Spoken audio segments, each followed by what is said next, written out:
अस्सलाम वालेकुम दोस्तों, उम्मीद है आप खैरियत से होंगे।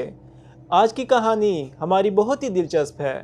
कहानी का आगाज़ कुछ इस तरह होता है कि बादशाह का दरबार लगा होता है और वज़रा और रियाया सामने होती है। बादशाह उसी गरूर और तकब्बुर से अपने तख्त पर बैठा होता है। इतने में बादशाह के पास एक आदमी आता है। वो बादशाह को आके कहता है कि बादशाह सलामत, एक लश्कर जर्रार हमारी तरफ बढ़ता ही जा रहा है।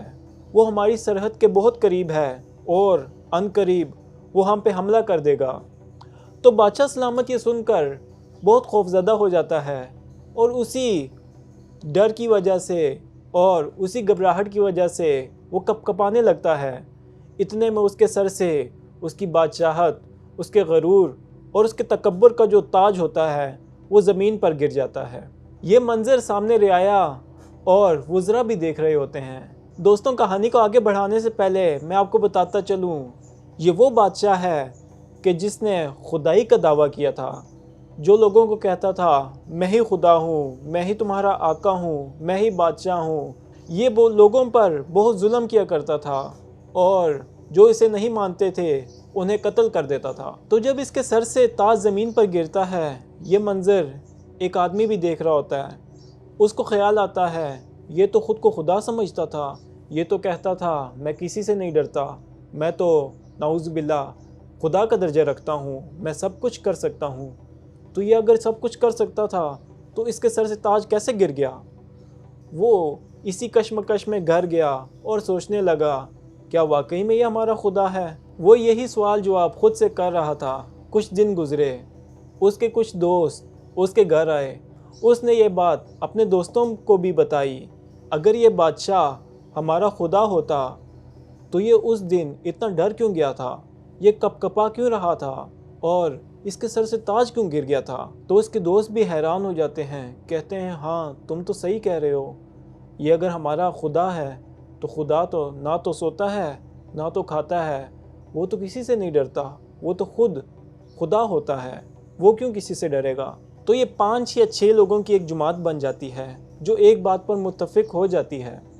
जब इन नौजवानों की एक जमात बन जाती है तो ये लोग कहते हैं कि क्यों ना हम इस दावत को मज़ीद लोगों तक पहुंचाएं, क्यों ना ये जो हमारी बात है ये मज़ीद लोगों तक जाए और लोग जो गलत रास्ते पर हैं वो सही रास्ते पर आ जाएं। तो वो यही करते हैं, लोगों को दावत देते हैं। बादशाह के मुहाफ़िज़ उन नौजवानों को बादशाह के पास ले जाती है। और दोस्तों, मैं आपको बताता चलूँ, ये वो नौजवान होते हैं जो ख़ानदानी रईस होते हैं, उस ज़माने के अमीरज़ादे होते हैं। ये जब बादशाह के हजूर पेश होते हैं तो ये बादशाह को भी कहते हैं कि तुम तो खुदा नहीं हो, अगर तुम खुदा होते तो तुम ना डरते, तुम खुदा होते तो तुम सब कुछ कर सकते थे, लेकिन तुम खुदा नहीं हो, तुम हम जैसे ही एक कमज़ोर इंसान हो, तुम्हें नींद भी आती है, तुम बीमार भी होते हो, तुम्हें भूख भी लगती है और तुम हमारी ही तरह चलते फिरते इंसान हो। तो बादशाह ये सुनकर बहुत गुस्से में आ जाता है।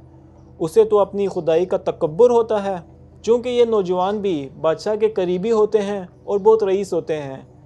तो बादशाह का तो ये कानून था, जो उसे नहीं मानेगा वो उसको कत्ल कर देगा।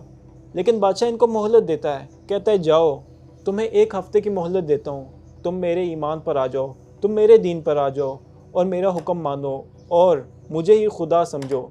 लेकिन ये नौजवान राह हक़ पर होते हैं, जिनके साथ अल्लाह होता है, उन्हें फिर किसी बादशाह, किसी वज़ीर या किसी और चीज़ का डर नहीं होता, वो सिर्फ़ एक ही खुदा से डरते हैं। तो ये नौजवान उसके दरबार से चले गए।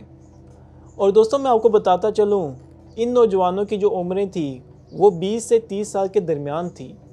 ये उस उम्र में थे कि जब जवानी अरूज पर होती है और गुनाह करने की लज़्ज़त बहुत होती है।